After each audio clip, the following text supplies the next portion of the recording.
Hello, everybody, and welcome to another episode of the Wealthy Contractor podcast. This is Brian Kaskavalcian with G4 Marketing Group.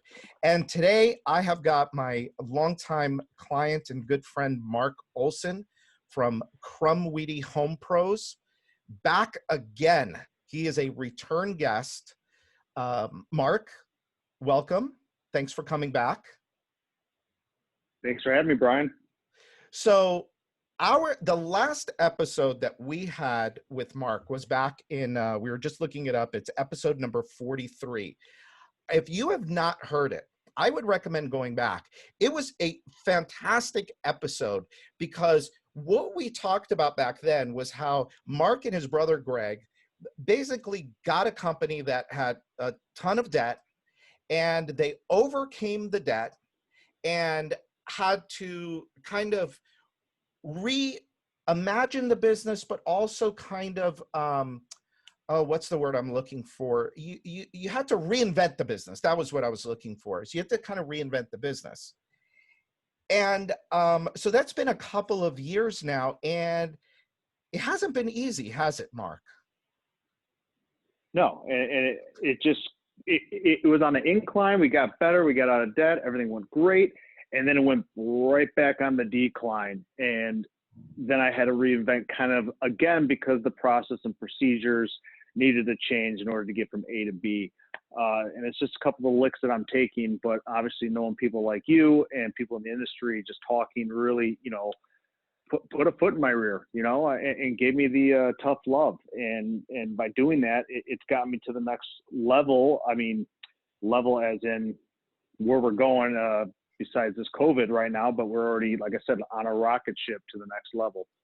So what's awesome about what you just said is that you're not hunkered down in your office thinking, oh my God, I got to figure all of this out myself. You actually, got up, you go make phone calls, you go to events, you meet people, you talk with people, and you learn. And you have done a lot in your business over the last year. Let's do this though. Before we get into all of the stuff that you've done over the last year, let's give everybody like the 1 or 2 minute version of your story. Tell us a little bit about CrumWedi Home Pros, and then we could start talking about some of the things that you've done over the last year. Yeah, so it's originally named CrumWedi Roofing. It's a 67-year-old company, but really a 5-year-old business since me and my brother are taking it over. You could kind of think of the Chuck in the Truck type company, and that's kind of what we joined. When we came out of college in the recession, my brother and I obviously were looking for our careers in our field of I'm in construction management, Greg was biology, but we couldn't find anything, so we're back on the roof. We saw the potential the company had organically, just people calling, but we weren't very proud of the services and really the work we did. And as we started understanding the company and going to certain organizations and learning business, we realized this company is going to fold any day now. It was just cash flow. And I was sick of going on unemployment, but that's kind of how I was programmed from, our family, that's just the way it was. And so we worked our tails off, we got out of debt, and now we're really pumping it with process, procedures, and profit. So that's kind of, we go from CrumWedi Roofing and exteriors, and now we're the CrumWedi Home Pros, because obviously the way we're growing, we want to start introducing more interior trades with our growth. And again, the growth is trying to basically constantly grow and maintain and scale. This past year, I've finally realized scalability and measuring and KPIs, how important those really are. But obviously it really started from that day I gave you a phone call of what do I do? I was talking about my 2-step close to my 1-step close, and he kind of knocked me on the head and gave me the tough love of which route to go. And then I reached out to Charlie Gundel, and he kind of did the same thing, and I just bit the bullet. And then that's how you introduced me to Mr. John Inglis. So it's really kind of changed everything, but it also almost put the company under again. Yeah. Well, so, So sometimes to go to the next level it requires some pain. So, you talked about process, you talked about profit. The big three things that I talk about with people in this business, especially, is people, process, and profit. And you've made some big strides in each of those three areas. 2 years ago, let's go back a couple years, when you and I started having that discussion. I think it was about 2 years ago that we had that discussion about the 2-call close versus the 1-call close. And yeah, the 1-call close, it's interesting, a lot of people don't understand the 1-call close. A lot of people are afraid of it. A lot of people think of it as a dishonest, unethical, immoral way of doing business. I think you had a little bit of that also, that you were kind of grappling with.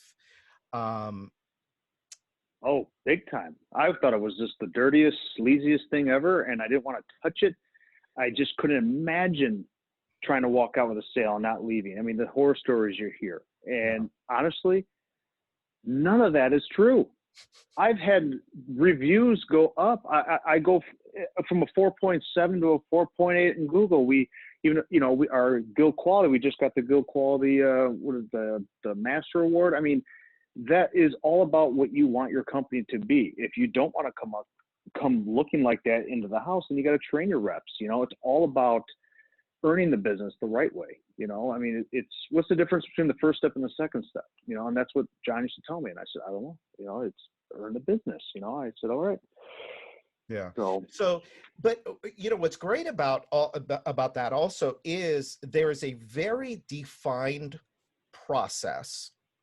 And so this is where all of the stuff kind of how they work together. So there's a very defined process that, when done a certain way, creates a predictable result.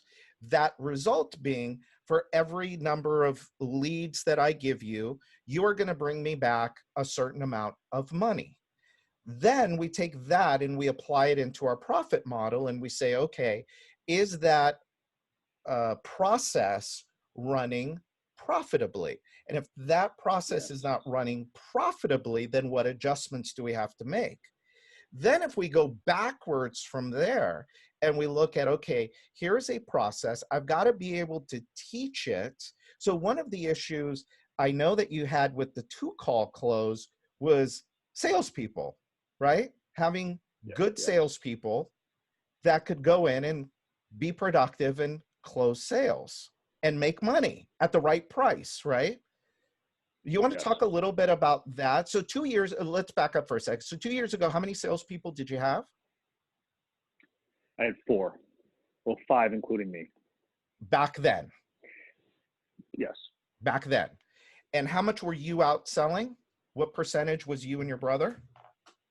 I would say 70% running sales You and your brother at were the time. 70%. My brother wasn't. He was more admin production. Oh, that's So it was right. mainly Okay, that's me. right. So it was mainly Yeah. you.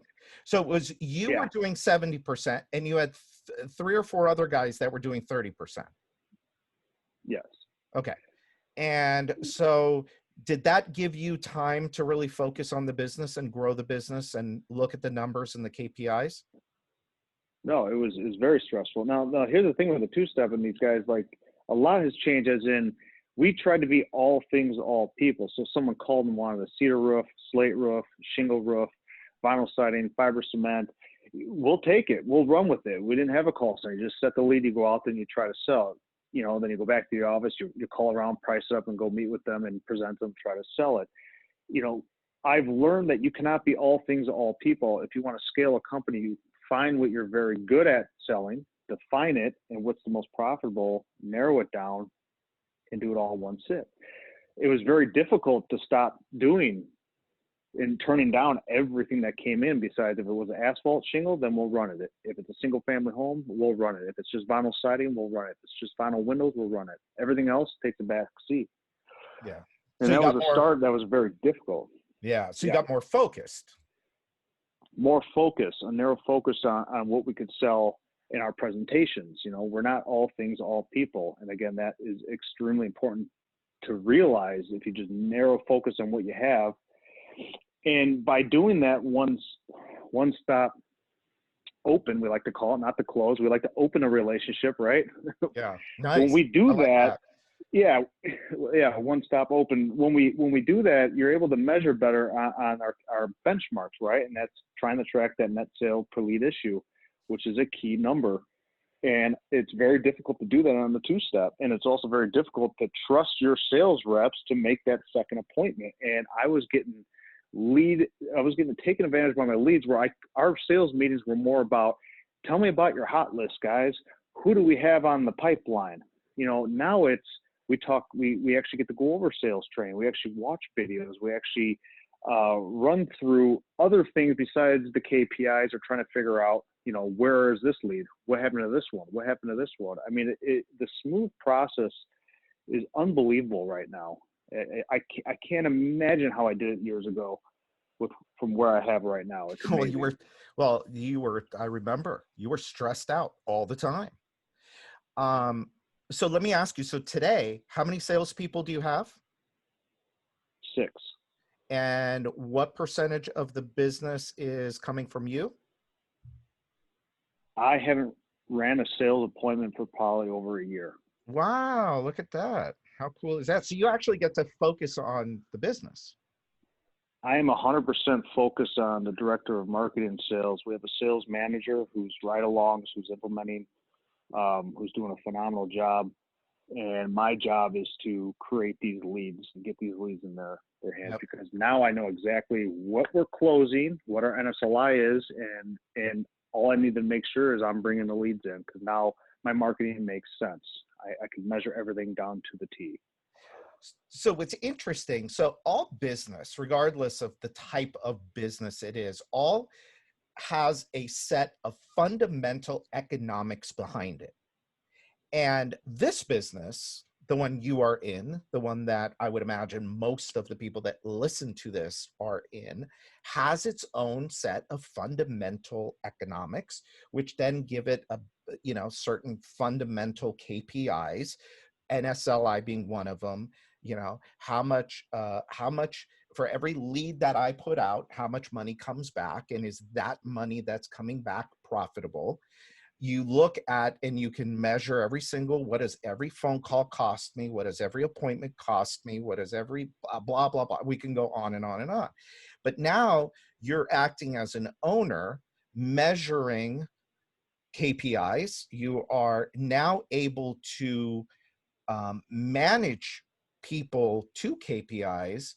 And one of the things that I love, especially when we went to that whole system, when we did the EOS system and really started to look at our numbers, is now you can hold people accountable to their numbers. So with salespeople, you can hold them accountable. Your sales manager, your product, everybody can be held accountable.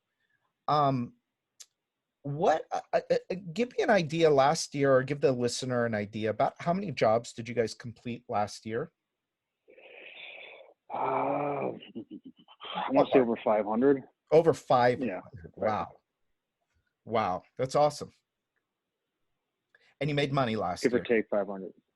And you made money last year. Last year was that year. Last year was a rebuild year. And I don't know if anyone out there listening understands what a rebuild year. Very stressful. When I made that merge from a 2 to a 1, I didn't realize you needed a call center. I didn't realize a lot of things that came with it. I had turnover. I had great sales reps that left because they were not bought in.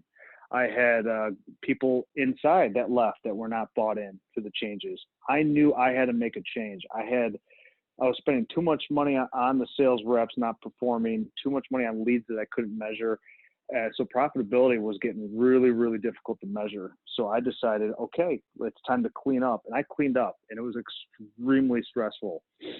So stressful, we're talking no one even answering the phones because I didn't have anyone at one point. Yeah. Because they quit. I had to rebuild a call center. I had to rebuild the sales team. I had to train the production how to handle these type of sales because it's a different type of sale. It's a different type of way to act faster, because now you have a 3 days right to rescission. When I was doing the 2-step, the nice thing about that was I never had a canceled job. You move to a 1-step, it's more of a emotional buy. You're going to get at least a 10% cancellation. If you're not, you're leaving business on the table. But it started to really come all at once and realize, we need to make money while we're doing these changes. So last year was a very difficult year. This year, though, again, we are we are smoking every month out of the water until this COVID-19 came. Yeah. However, even April, we smoked April's sales goals. So we're on a path now and still on this path of great success, and our margins are probably most likely, for the last we checked, we're going to hit about 15%. Nice. And we should, no matter what. Of net, 15 of net. Yes. Nice. And that's nice. Roofing, siding, windows. Yes. Nice. It's where it's supposed to be. So let me ask you this. And this is I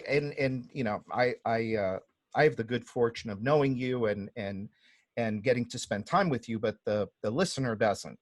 So let me ask you this for the listener. With everything you were going through, as stressful as it was to reinvent the business and make decisions. So you had to make a decision, just so everybody understands, this was a fundamental change in the way that Mark thought about how his business should be done. The 2-call close versus the 1-call close. Now, there's a lot of other things around it, but this was a fundamental thing that you had to overcome in your head, and you did it. To your credit, you finally said, okay, I'm going to believe what these other people are telling me, and I'm going to do it. But it wasn't without its pain, for lack of a better word. What kept you going? I guess I constantly research and look at companies who are doing it and have faith and watch how they do it and understand how they do it. You look at a lot of the much larger, more profitable companies and the systems they're doing. To me, I had a deep feeling knowing that this is going to work. This is scalable. All my numbers when I was using our CRM at the time, it was just too unorganized. I couldn't really grasp everything. And I knew the more I kept it up, the more I kept going, the more it's going to start coming together and making sense. And it really did. I know everything's about the numbers. Everything's about scalability. And what I was doing before, I couldn't grasp it. It was too messy. It was too sloppy. Even if I tried to sit back and redo everything, it just didn't make sense. That style with the receptionist and the 2-step and that form does work. It worked great. We made sales. We were profitable doing that, but I couldn't get past the next step, and something was missing. Again, there are people out there that do a 2-step and that crush it and do phenomenal, and amen to you guys. But we could do that with a lot less work on a 1-step with a call center. So I don't know. I guess I just have my vision, my mindset on where I want to be and how I'm going to get there, while talking to people that are doing it and have done it on the way. It just keeps reassuring me that I'm doing the right thing. Yeah. And that's really important. And there's a lot of people out there that will give you free advice and really help you out. And just, you got to reach out to them. You mentioned mindset. And I know that, and look, I've been, I think I've been pretty transparent that was also something I've battled with for years and years and years, is keeping your head above water, keeping your shit straight, for lack of a better way of saying it, and not letting fear and anxiety overtake you. And I know that, you battled your way through this. I mean, anybody that is out there, we were talking before we turned on the recording. I mean, anybody that's out there tells you that, building a business is easy, as they're out of their minds. Just, all you have to do is do this, and it's going to be easy and you're going to make money. That's such a bunch of BS. It's unbelievable. And it all starts with, and I've seen it with you, is it starts and ends with, what do we think about? What do we believe? And how do we go to work changing the thoughts that are holding us back? How do we go about changing those beliefs that are holding us back? And while doing that, we keep moving forward. You just got to keep moving forward. And you've done an incredible job over the last year. One thing that I do want to point out, well, go ahead, comment on that, and then I want Yeah, to point I, something out to the I, listener. I would have to say I'm very fortunate to have a business coach since day one when I started this journey. Sean Foyer, he is a mindset coach of mine since day one, and having someone to talk to get you through and constantly keep pushing you, because I can make, I'm a very high risk taker, and having someone who is more grounded and also very understanding of what I'm trying to do was very, very important, very helpful. Because I also have a partner, my best friend and my partner is my brother, and he has a different mindset than me. And when you want to make changes to a company and you have a partner, you got to make sure both are in sync and understand, and it's going to create friction. And that's also why having a business coach is very important, because this was not easy. I do have, stress, anxiety, all the above, but, just keep pushing at it, keep talking to people that are positive around you, and then, start with your worthy goal, constantly repeat it, memorize it, think about it, read about it, and that's really what keeps me going. Yeah. I just to the listener, I'm going to say it again. You've heard me say it 1,000 times, and I'm going to keep saying it over and over again. Success leaves clues. And I just wrote down a few things. So you met in that, that statement that you just made, you mentioned you have a business coach. Okay, great. You talked with other people. You did not do this alone. And then you formed some new habits, and that involved some repetition and, talking to yourself and doing the things that you Yep. needed to do to, to coach yourself, to help yourself. Right. Yeah. Yeah. I just want to clarify one thing. We're talking about one-step selling system versus a two-step selling system. It depends on the business that you're in. It just so happens that I'm a believer that if you sell replacements, roofing, windows, siding, one-day bath, a whole host of things, it's what we call a one-call close, or as you said, a one-call open, which is really nice. There are certain things in construction that are or home improvement that would be a two-call. So like, Yes. kitchen remodeling, anything custom, obviously. But however, there is a process and a system and economics behind that as well. And so if you're in that business, then you have to understand what the economics are of your business, and then the underlying fundamentals of what make those economics work. And then you can design your processes around that. The underlying is exactly the same. In this case, the tactic or the strategy that we happen to be talking about is the selling system. So so the other thing that was that's been big for you over the last year or so is really now this new focus on profitability. And do you want to talk a little bit more about that? Because if I'm not mistaken, this year you are probably going to make more money than you've made before. So it's something new, if I'm not mistaken. So Yes. how are you wrapping your head around that? So, okay.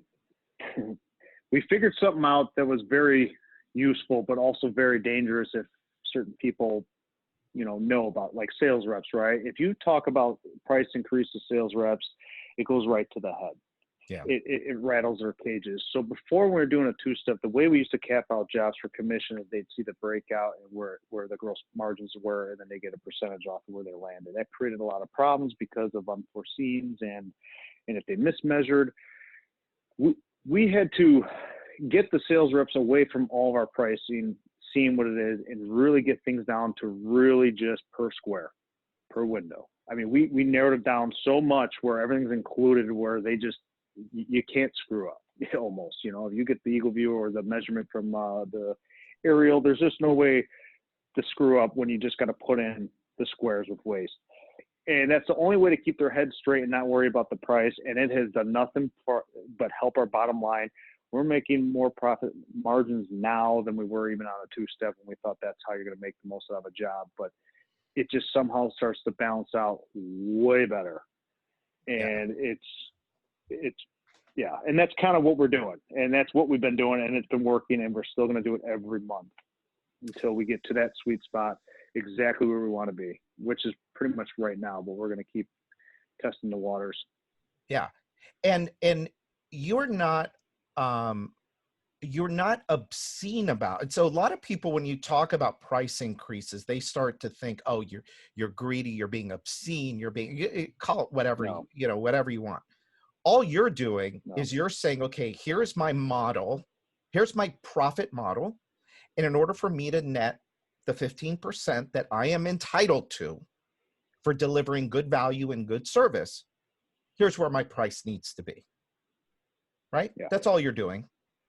Well, we had a price book that was, all broken down, and it's taken probably 2 to 3 years to constantly keep perfecting it, because when jobs break out, the production manager would call me and say, hey, this doesn't seem right on this, so we need to adjust the pricing for this.